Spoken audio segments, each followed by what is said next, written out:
Buenas noches, bienvenidos. Qué gusto tenerlos hoy aquí nuevamente en Hablando Claro. Es una bendición que nos permitan entrar hasta lo íntimo de sus hogares.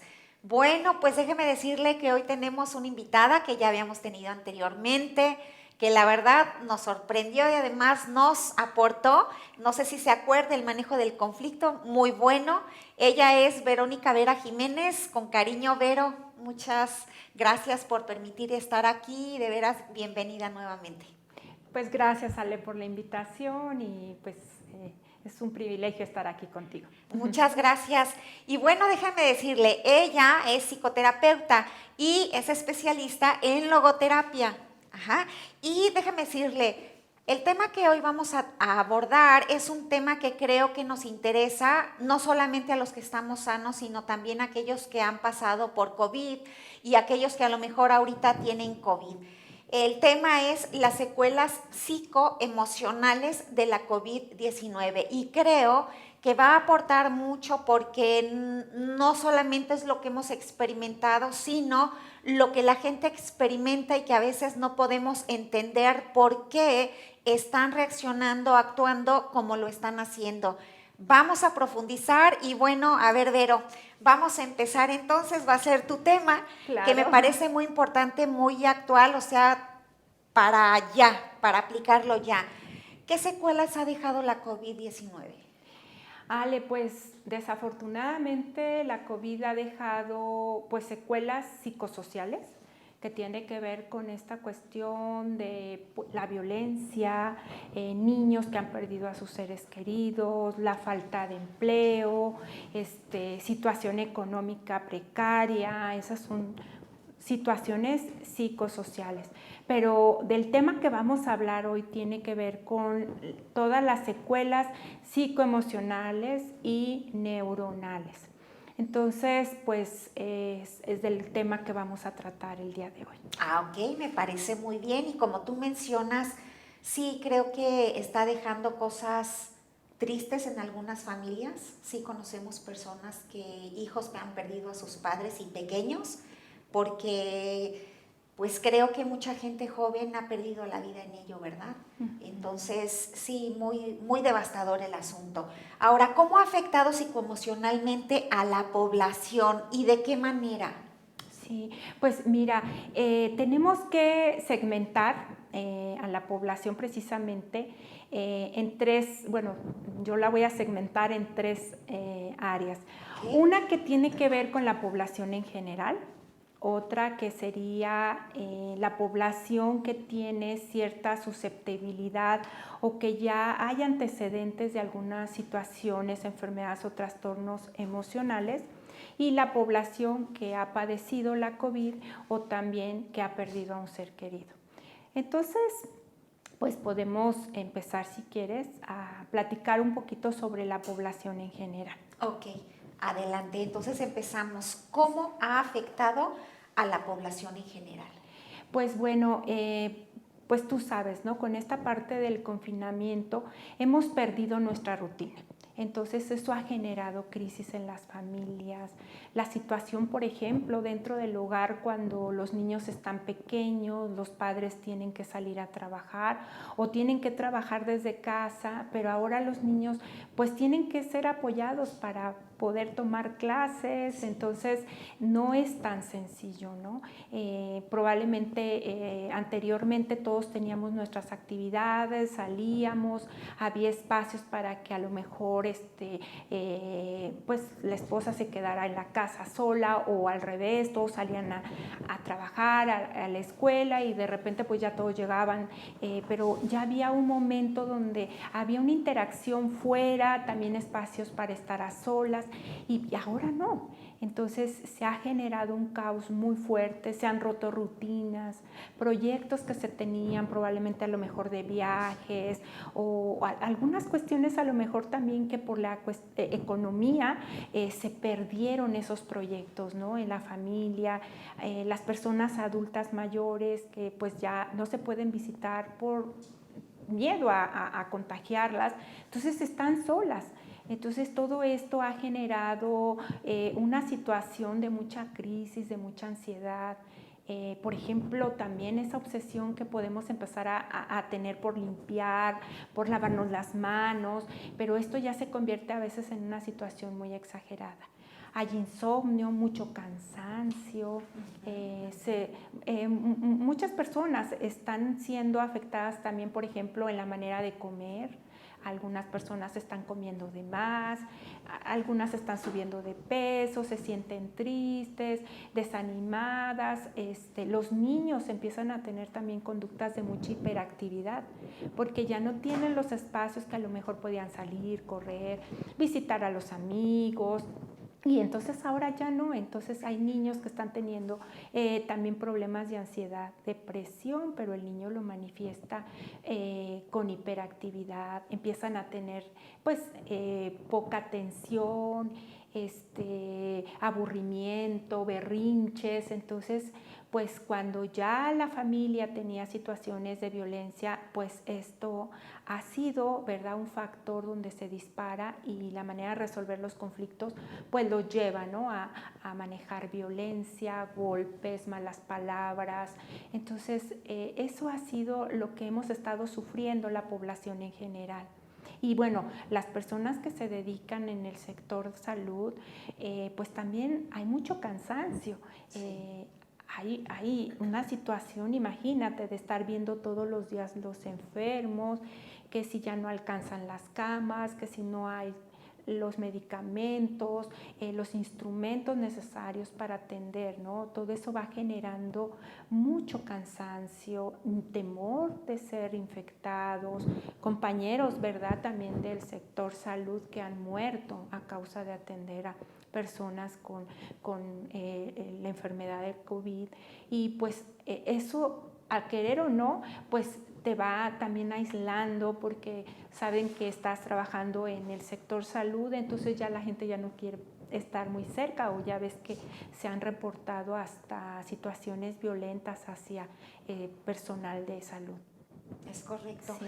Fíjate que no hace mucho, la semana pasada para ser exacto, eh, fuimos a una farmacia. Es una farmacia que tiene un espacio muy amplio, no hay nada enfrente, el lugar es agradable, como pocos lugares o pocas farmacias, ¿no?, que tienen un espacio muy amplio.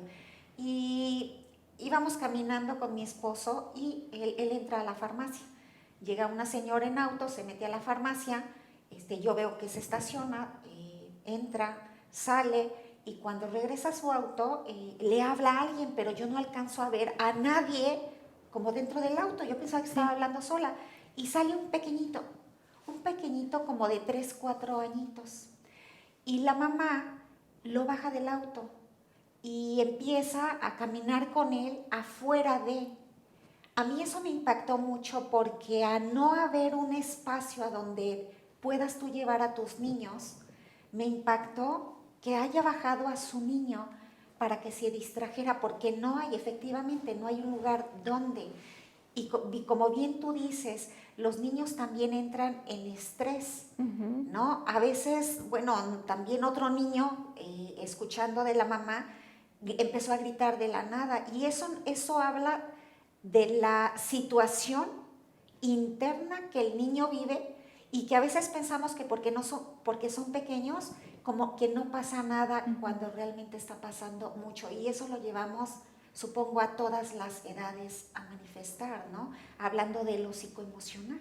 Exactamente, los adolescentes, ¿verdad?, que no tienen pues la oportunidad de salir, de ver a sus amigos, y que para ellos es muy importante. Entonces empiezan a tener pues más situaciones de rebeldía, de enojo con los papás también no saben qué hacer. Entonces pues sí, todo esto está generando, ¿no?, mucha irritabilidad, falta de empatía, pues situaciones a veces que llevan, ¿no?, a que te ofendes, que empiezas a poner a lo mejor ciertas restricciones, pero ya es por tu cansancio, o a veces empiezas también a insultar o a maltratar a los niños, porque pues tú también estás cansado o cansada. Ahora, las personas adultas en este encierro, como bien tú presentaste, no podemos ir a verlos por cuidado, pero ¿qué pasa con ellos? Cuando vive la mamá sola, cuando vive el papá, o los dos, pero aún así creo que hay consecuencias, yo supongo.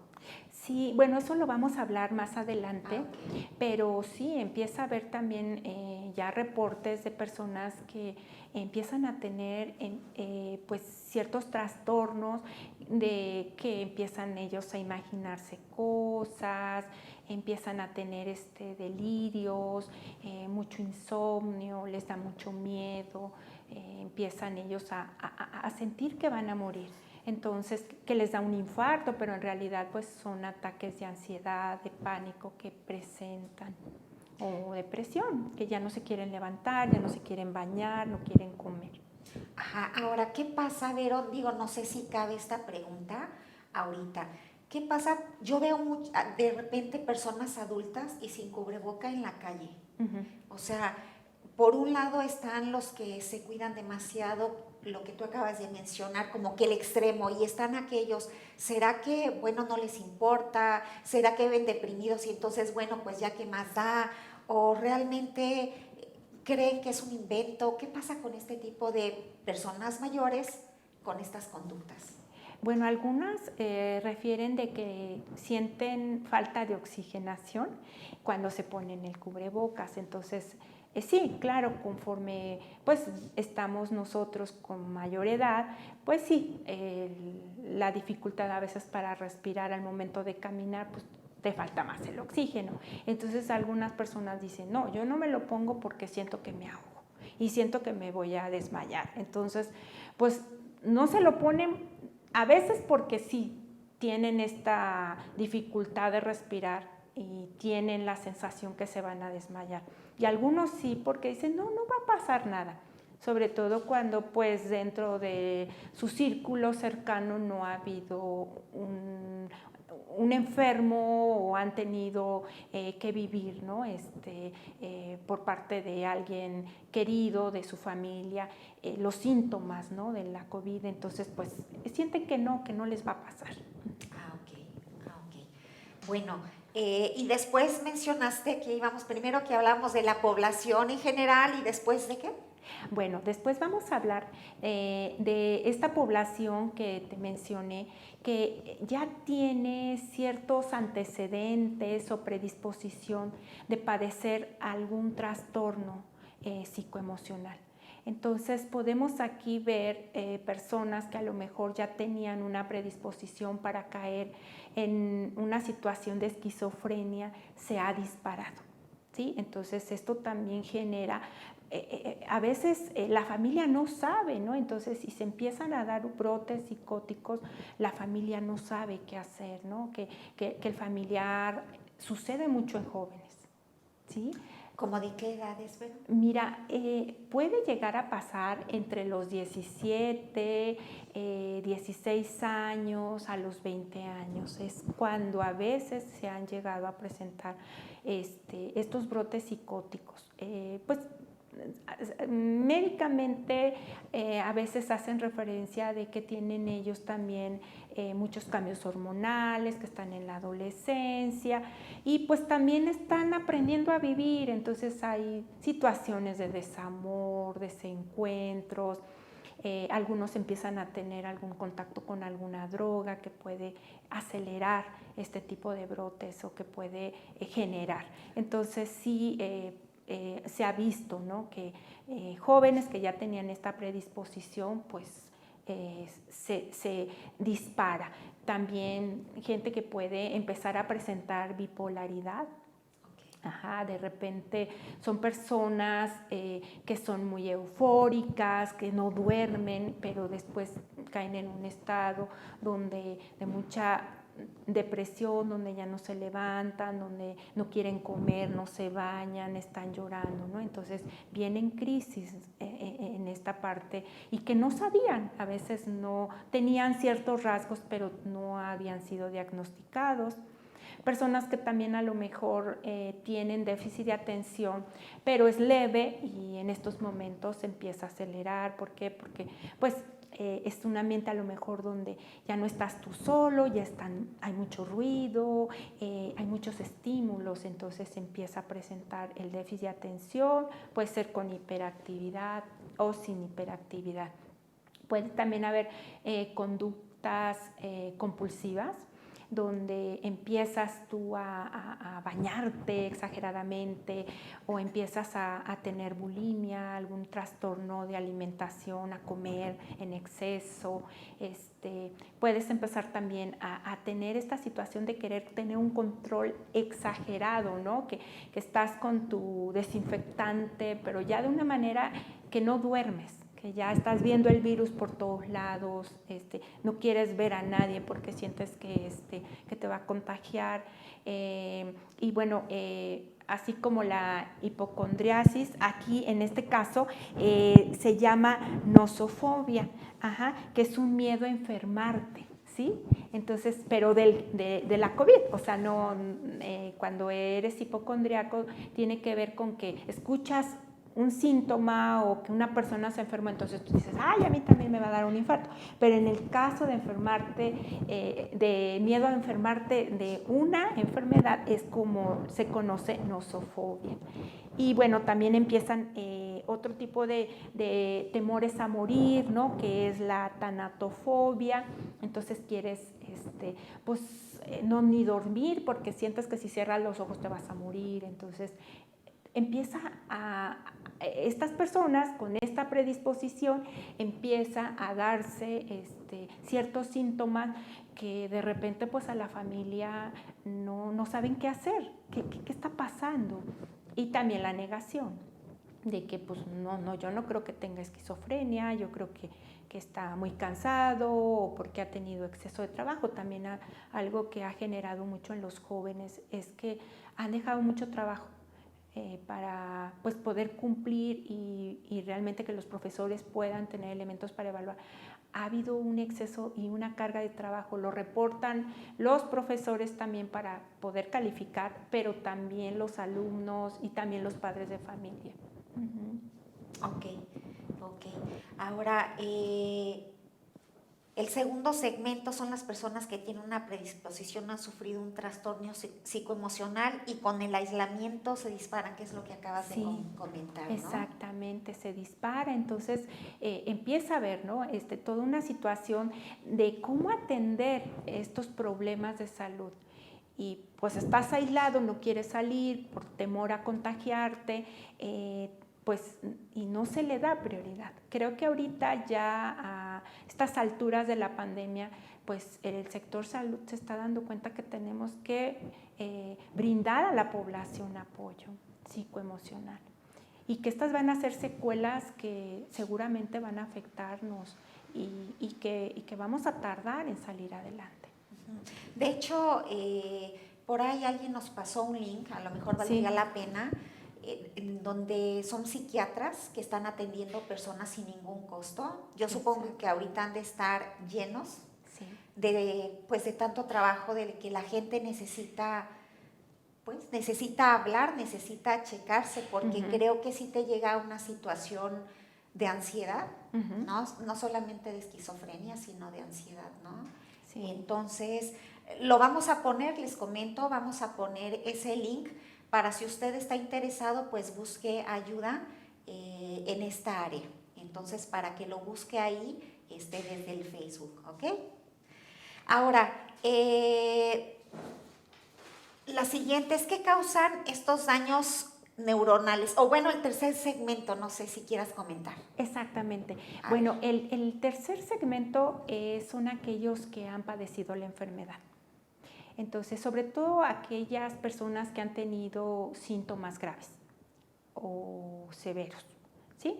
Porque pues hay personas que han tenido síntomas, gracias a Dios, muy leves. Pero sin embargo, pues sí, también ellos han sido afectados de manera neurológica. Uno de los síntomas que hacen mucha referencia es que pierden el olfato y también el gusto. Y bueno, ahorita les voy a platicar un poquito sobre por qué ataca el virus esta parte del olfato y del gusto, ¿sí? Pero pues las personas que han sufrido la COVID tiene que ver con una situación de inflamación. O sea, si has escuchado, pues hay una inflamación severa principalmente en los pulmones. Para que pueda entrar el virus, tenemos que tener una proteína, que es la proteína S, y es la llave. Entonces, si nosotros, el virus tiene esa proteína y que es la llave para entrar a nuestro cuerpo, pero entra si nosotros tenemos EK2, es otra proteína. Y generalmente esta proteína la encontramos mucho en la mucosa de la nariz, de la boca, y se encuentra en los pulmones, en diferentes órganos. Entonces por eso va a atacar estos órganos. Y bueno, también en las neuronas se encuentra esta proteína. Entonces, cuando nosotros empezamos con el problema del virus que entra a nuestro cuerpo, empieza a buscar esta proteína, ¿no? Y, por ejemplo, a nivel neuronal es cuando empieza a atacar lo que serían las dendritas y empieza a atacar lo que es el núcleo de la neurona, y ahí empieza a haber una inflamación. Entonces, cuando hay esta inflamación, empieza a haber lo que sería una se me fue el nombre ahorita, encefalopatía. Entonces, aquí el primer síntoma tiene que ver con que se inflama el bulbo olfatorio, y entonces puede ser que pierdas por completo el gusto y el olfato, o también puede ser que distorsiones los olores y los sabores. Entonces puede decir, ay, huelo raro, pero solamente tú lo hueles. O sea, empiezas a distorsionar el gusto. Ay, esto sabe como echado a perder, pero no es que esté echado a perder. Entonces, pues la gran mayoría de las personas que han tenido COVID hacen referencia a esto, ¿sí? Otra de las cosas, por ejemplo, que empieza a ver dentro de la situación neuronal, empieza a ver delirios. Algunas personas hacen referencia que empiezan a escuchar, a ver, dicen, oye, vino fulano, o habló mi mamá. Empieza a ver estos delirios por la inflamación. Y bueno, sobre todo personas que estuvieron en el hospital, personas que estuvieron con respiradores o intubados, es a los que más les pasa. Empieza a haber una inflamación. ¿Después? ¿O en el momento? Durante. ¿Y ahí es donde ven? Empiezan a escuchar o ver. Ajá. Okay. Empiezan también a tener convulsiones. Algunos pacientes tienen convulsiones, pero esto ya estamos hablando de pacientes que tienen la enfermedad severa o grave. Okay. También empiezan ellos a tener mucha confusión mental. ¿Dónde estoy? ¿Quién soy? ¿Quién eres? No reconocen, ¿sí? Por esta cuestión de la inflamación. Empiezan a tener algunos de ellos el síndrome de Guillain, que es esta falta de fuerza en los músculos. Bueno, este síndrome pues lo produce también un virus y entra a tu organismo, y lo que te puede producir es parálisis. Pero hacen referencia que el virus también te puede dar algunos síntomas parecidos al que se refieren a veces los enfermos de este síndrome de Guillain-Barré. O sea, es un síndrome que también causado por otro virus. Y la pérdida de fuerza muscular. O sea, algunos también después de haber salido del hospital no pueden caminar, no tienen mucho tono muscular en las piernas, en los brazos, y tiene que ver con estos problemas neuronales. Algunos también hacen referencia de que pueden perder el control de esfínteres cuando están en el hospital. Entonces ya no pueden controlar tanto el momento de la emisión de la orina y del excremento. Entonces, estas son algunas de los trastornos neuronales y que, bueno, se está estudiando y se está viendo. Y que también pueden empezar a generar una depresión endógena. Ajá. O sea, que no es nada más causada por toda esta cuestión de lo que le llaman el estrés postraumático. O sea, después de haber vivido una situación de mucho estrés, pues vienen estos síntomas de estrés postraumático, que es una depresión causada, ¿no? por todo lo que viviste, por todo el trauma, el manejo médico, el estar aislado, el que no pudiste, el tener a veces pacientes junto a ti que ya murieron, el que no puedes hablar con tus familiares, todos los pendientes que a lo mejor dejaste. Y bueno, esta parte te puede generar un estrés postraumático, pero también ahorita se están haciendo estudios donde se está viendo que posiblemente estos problemas neuronales que te causa el virus pueden traer secuelas para que haya una depresión endógena. O sea, no solamente exógena por lo que viviste, sino ya es algo, cambios bioquímicos que alteran el funcionamiento y ya empiezas a producir mucho cortisol, mucha adrenalina, ya no produces endorfinas, entonces empiezas a tener mucha ansiedad, insomnio, depresión. ¿Miedo? Sí, miedo. Yo supongo que las personas que han vivido en extremo la COVID quedan con mucho temor de de esa experiencia y de volver a caer, ¿no? Exacto. De que les vuelva a dar. Sí, porque pues lo que refieren las personas es que, pues imagínate, te empieza a faltar el aire. Entonces, yo creo que es una experiencia tremenda, ¿no? El que empiezas a sentir que te falta el aire, que ya no puedes respirar, bueno, yo tuve una situación de mucha gravedad hace muchos años y a mí me empezó a faltar el aire porque bajó mi oxigenación, bajó mi pulso y todo. Entonces yo decía, me estoy ahogando, ¿no? Asfixiando y denme oxígeno, ¿no? Estaba yo ansiosa y ya perdí el conocimiento. Pero estarlo viviendo de manera consciente, yo creo que te deja muchas secuelas y mucho temor, mucha ansiedad.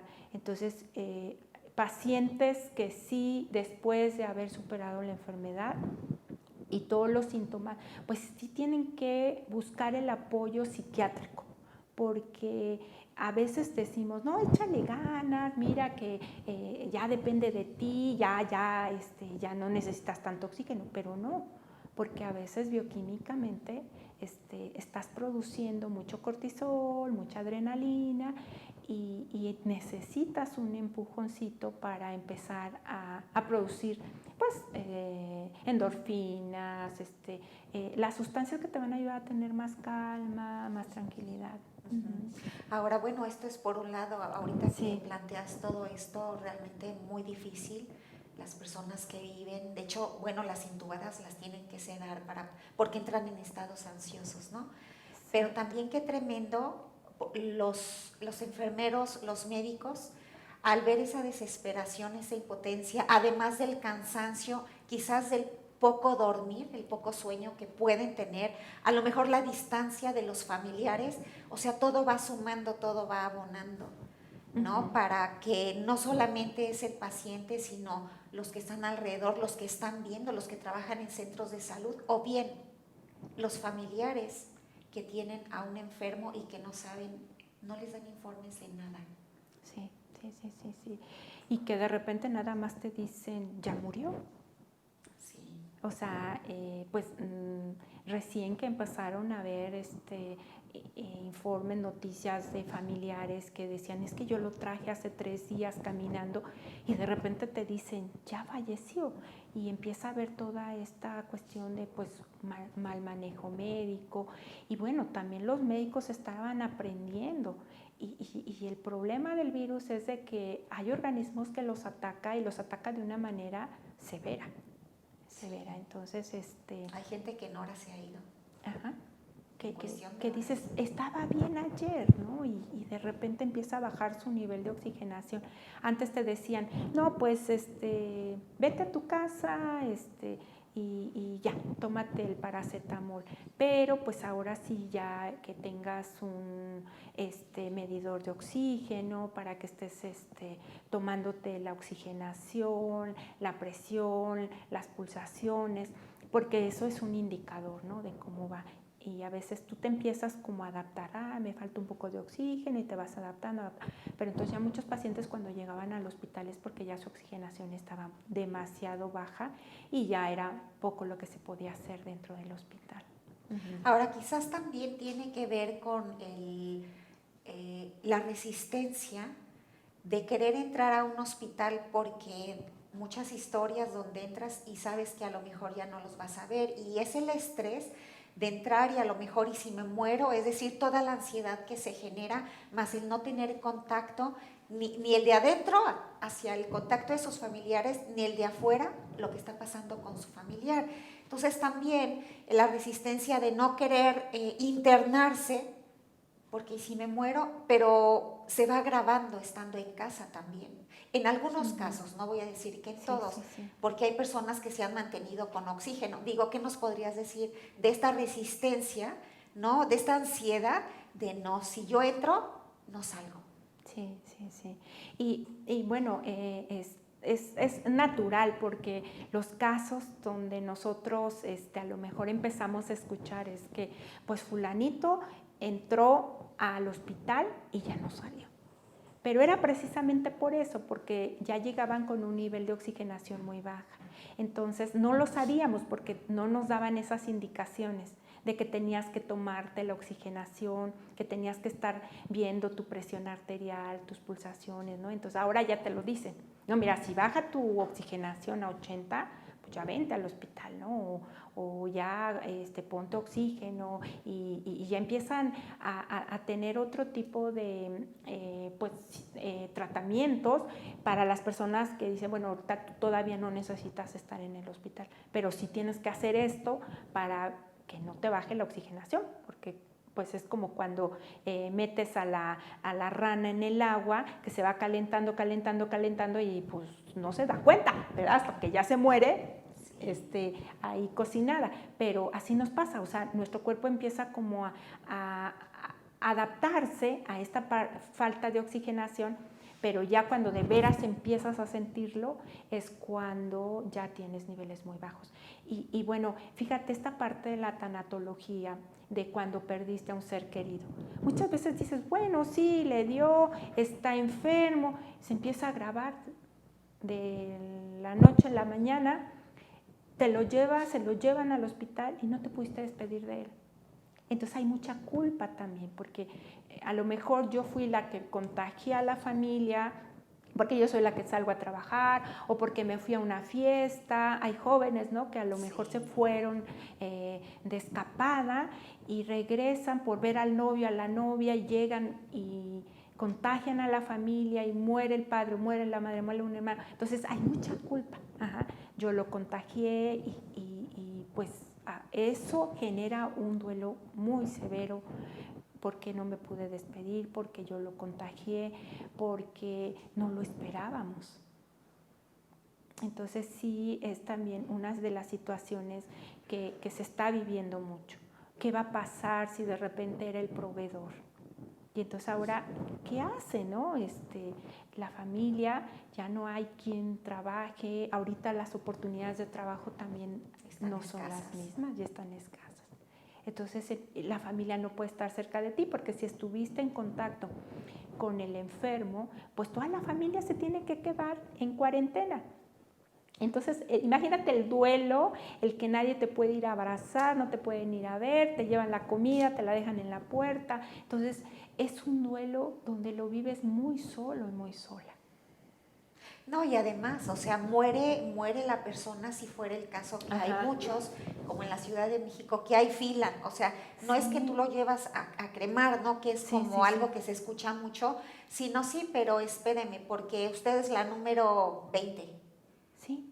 ¿No? Es decir, y no pueden nivelarlo. Sí, lo que tú mencionas, la gente no te puede acompañar por el riesgo.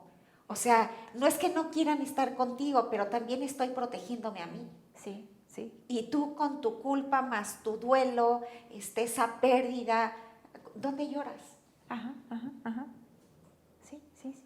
No tiene, o simplemente el cuidador, fallece el enfermo. Y entonces el cuidador lo tienen que aislar. Sí, caray. O también la persona que estuvo enferma ya sale del hospital y todo el mundo no lo quiere ni tocar, no lo Sí, quiere ni claro. ver y lo meten a un cuarto. Entonces hay mucho miedo, ¿no?, de ser contagiado, más si vieron toda la lucha, todo el problema que se vivió, el sufrimiento, entonces pues te da miedo. Y entonces lo que haces es aislarlo y entonces emocionalmente pues el enfermo se siente, híjole, ¿no? ¿Qué tal si contagio? ¿Qué tal?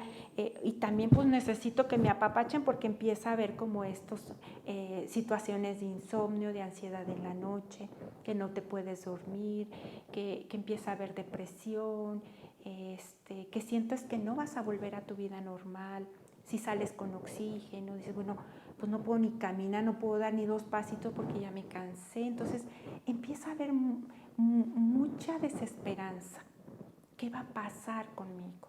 Y luego si me aíslan y me meten la comida así como si estuviera en una celda en la prisión, pues eso genera más tristeza y más depresión. Sí hay que tener cuidado, obviamente, pero también no caer en esos extremos. Ok. Sí. Ahora, ¿qué sugerencias podemos dar a las personas afectadas?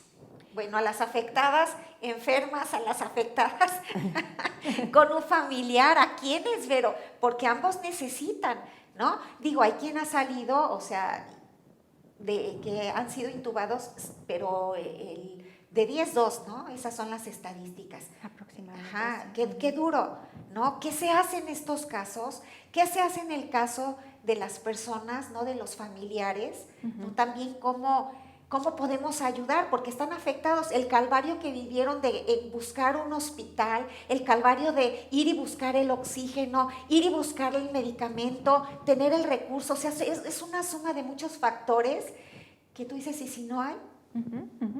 Sí, viviendos en desesperanza. Exactamente, ¿no? Familias que a veces no tienen ni para el paracetamol, aquí en comunidades de Morelos.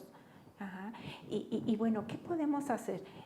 Bueno, lo que se recomienda, por ejemplo, para la población en general que estamos viviendo en esta cuestión de pues resguardarnos, de la distancia social, pues sí es mantener rutinas, rehacer nuestras rutinas.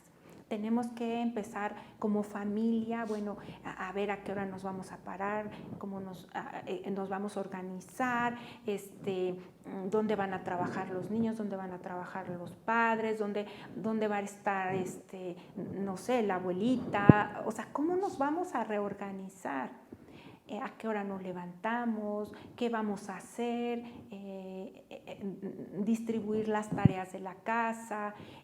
Tenemos que también platicar cómo nos estamos sintiendo con el aislamiento. ¿Sí? Yo creo que esa sería una buena terapia familiar, ¿no? O sea, sentarse, no sé, cuando estén todos en la noche, ¿cómo te sientes? Porque yo creo que hay enojo, ahí empezamos, enojo, tristeza, soledad, desesperanza. Es decir, una manera, creo yo, que puede ayudar es, me estoy sintiendo enojado, me siento de esta manera, me siento desolada, en fin, como para escucharnos y animarnos. Yo me imagino, no sé, a ver, ¿tú qué piensas? Sí, exactamente, como platicar, bueno, ¿cómo te sentiste hoy? Y empezar a propiciar el diálogo, ¿no? Los mismos adultos empezamos a enseñar a los niños. Me siento triste, estoy cansada. Obviamente, pues bueno, con moderación, ¿verdad? Porque no se trata de cargar a los niños, pero sí que ellos también aprendan y los jóvenes a decir, pues sí, yo también me siento así, ay, fíjate que a mí también me está pasando eso, yo también me siento cansada, yo también me siento sin ganas a veces ni de orar. Bueno, en las familias donde hay esta cuestión de la fe, hay ocasiones que dices, bueno, no tengo ganas ni de leer la Biblia.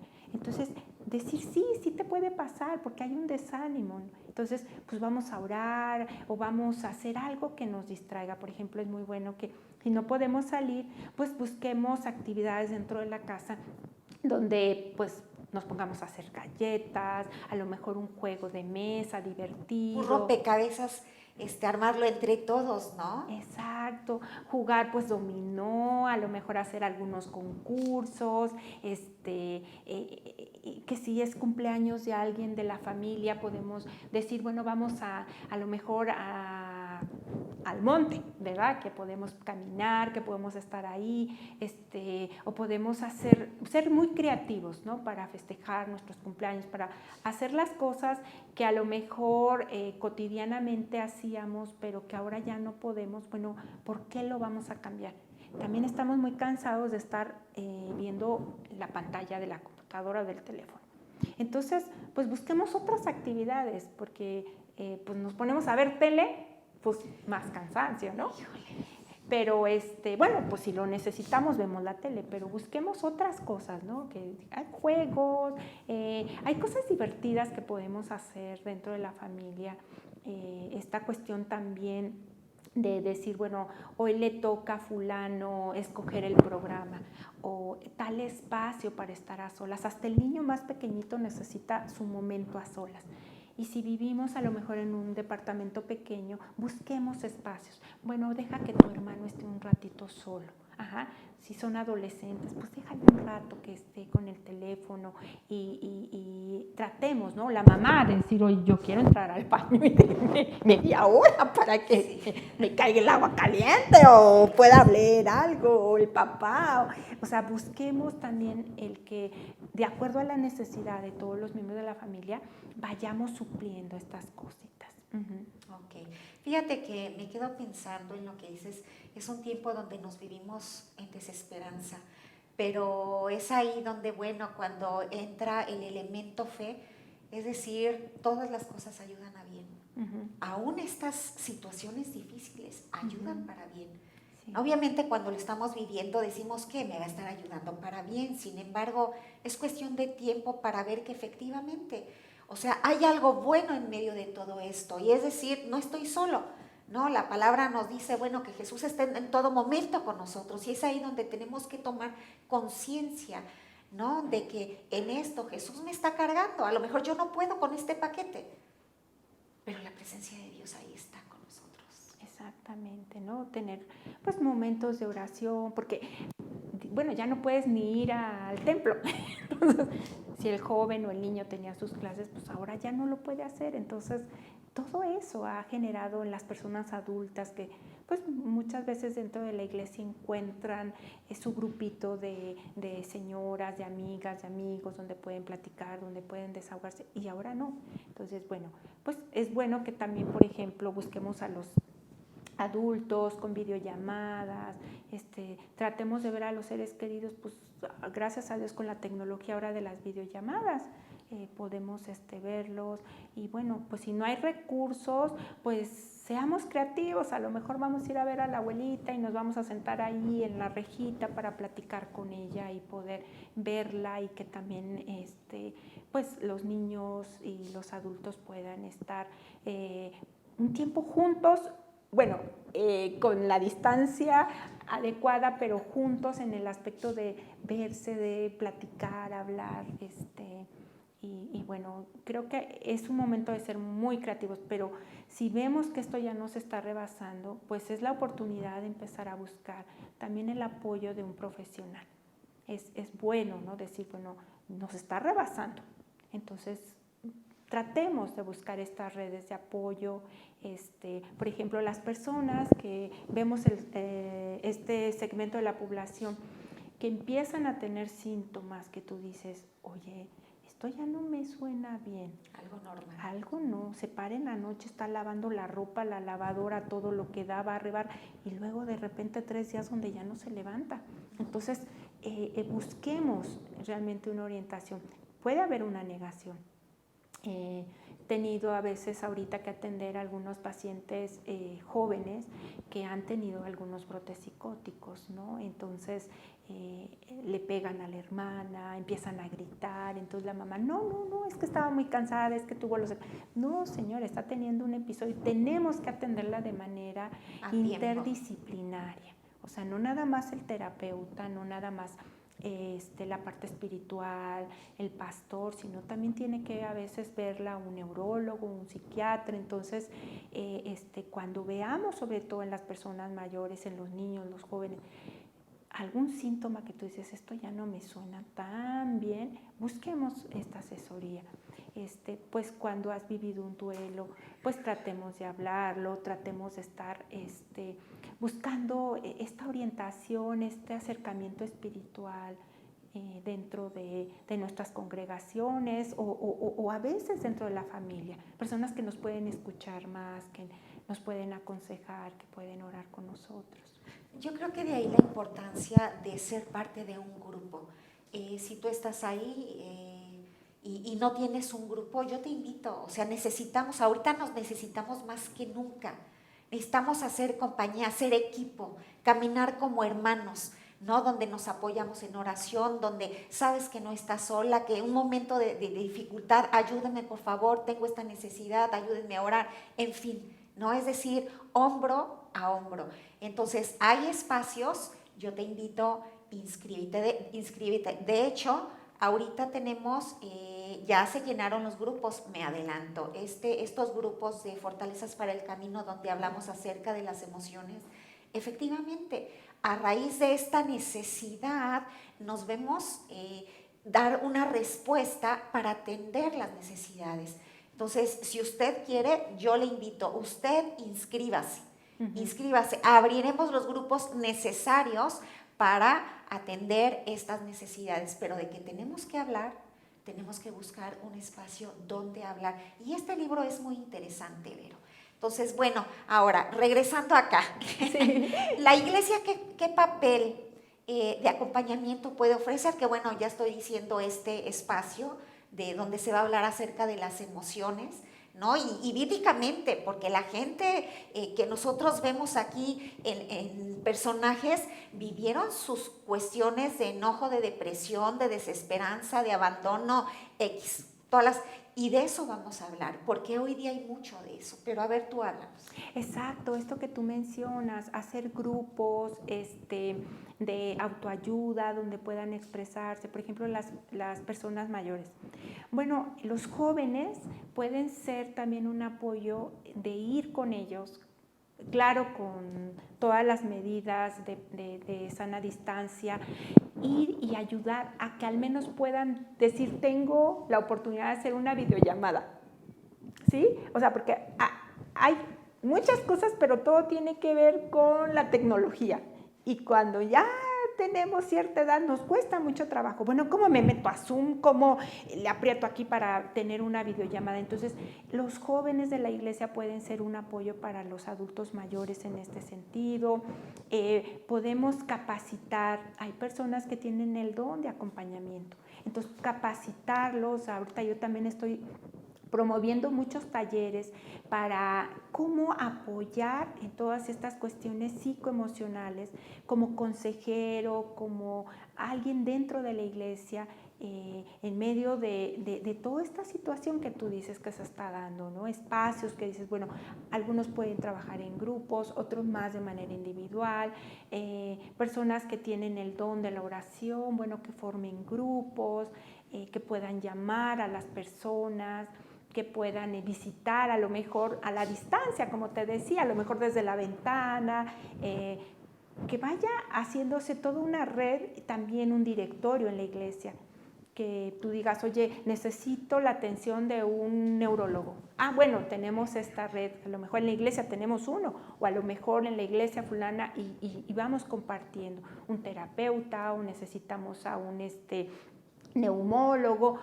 O sea, todo esto, ¿no? Que vayamos haciendo estas redes. Aquí hay un tanque de oxígeno, aquí hay un concentrador, o sea, que podamos hacer esto dentro de la iglesia, que sirva de apoyo. Hay profesionistas dentro de la iglesia que podemos hacer equipos interdisciplinarios para dar esta atención psicoemocional de lo que estamos, por ejemplo, ahorita mencionando. ¿No? Sí, creo que la iglesia está para dar respuesta, no no vamos a satisfacer, quisiéramos no satisfacer todas las necesidades, pero en la medida de lo posible, no satisfacer, y creo que está, hablando de lo psicoemocional, creo que podemos ofrecer unos espacios para que la gente pueda expresar. Entonces, pues ahí lo dejamos. Bueno, me gustaría leer 2 Corintios 1:4, Sí. ¿cómo ves? Muy bien. ¿O lo tienes Sí, tú ahí sí, a la sí, mano? sí, ¿no lo tengo? No, pero aquí lo tenemos. Aquí Usted lo no se- tenemos. Ah, Sí, ok. sí. Aquí lo tenemos. Adelante, Vero. Dice, el cual nos consuela en todas nuestras tribulaciones para que podamos también nosotros consolar a los que están en cualquier tribulación por medio de la consolación con que nosotros somos consolados por Dios. Un hermoso pasaje, Sí. un pasaje de esperanza, porque es decir, cuántas personas en estos momentos necesitamos ser consolados, y el mejor consuelo que podemos recibir es de parte del Espíritu Santo, y sabiendo que la presencia de Jesús está en todo momento. Él dijo, o sea, estoy con ustedes todos los días, solos no estamos. Yo digo, qué hermoso pasaje para terminar. Sí. No sé, Vero, si quisieras dar unas últimas palabras, añadir algo que consideres que es importante decir. Pues yo creo que es importante reconocer cuando ya nos está rebasando la ansiedad, que no tengamos pena, que no tengamos temor, miedo también a ser criticados o a ser etiquetados. Yo creo que muchos lo podemos estar viviendo y a veces por ese temor a no expresarlo, sentir que nada más lo estoy viviendo yo, nos perdemos de la oportunidad de ser acompañados. Y ahorita la mayoría estamos así, o sea, podemos abrirnos, porque yo creo que al momento de decirlo también vamos a dar oportunidad a que alguien también diga, ay, también lo estoy viviendo, ay, qué bueno, no, ya no soy la única, ya somos 2, somos 3. Sí. Y creo que pues estemos al pendiente de los niños, los jóvenes, los adultos mayores, pero también de mí, cómo me estoy sintiendo. Y si me estoy viendo ya rebasada, que mis emociones, mis sentimientos me están rebasando, busquemos el apoyo. Tratemos de atender lo que me está afectando de manera interdisciplinaria. No tengamos miedo. Busquemos información también que sea científica, avalada, porque a veces también hay mucha información, a veces información que no nos ayuda y que también nos mete mucho miedo. Entonces, busquemos una información que nos dé paz, pero que nos dé orientación y que realmente esté basada en toda esta cuestión médica y científica. Pues muchas gracias, Vero. Confiar en Dios. Así Creo es, que lo más importante. obviamente lo más importante, ¿no? Ese es nuestra esperanza, nuestro consuelo, nuestra paz, ¿no? Porque el único que nos puede dar paz en estos momentos viene de parte de Dios. Entonces necesitamos cercanía con aquellos que confiamos, ¿no? Para apoyarnos en oración, darnos palabra de esperanza, esa palabra que está aquí en la Biblia. Entonces, no te desconectes. Vero, la verdad me da mucho gusto, la verdad es un placer haberte tenido como siempre, de mucha bendición. Yo sé que esto va a aportar a las vidas de todos los que nos escuchan, pues que Dios te bendiga. Y que no sean las 2 únicas veces, ¿no? Muchas gracias, Vero. No, pues gracias y bueno, pues es un privilegio poder compartir aquí contigo y pues con todas las personas que nos están escuchando. Muchas gracias. Bendiciones. Y a usted también, muchas gracias por habernos abierto sus hogares. Aquí estamos nuevamente el miércoles 8 de la noche. Próximo miércoles, aquí nos vemos. No se desconecte, estamos en Hablando Claro. Que Dios le bendiga. Hasta luego.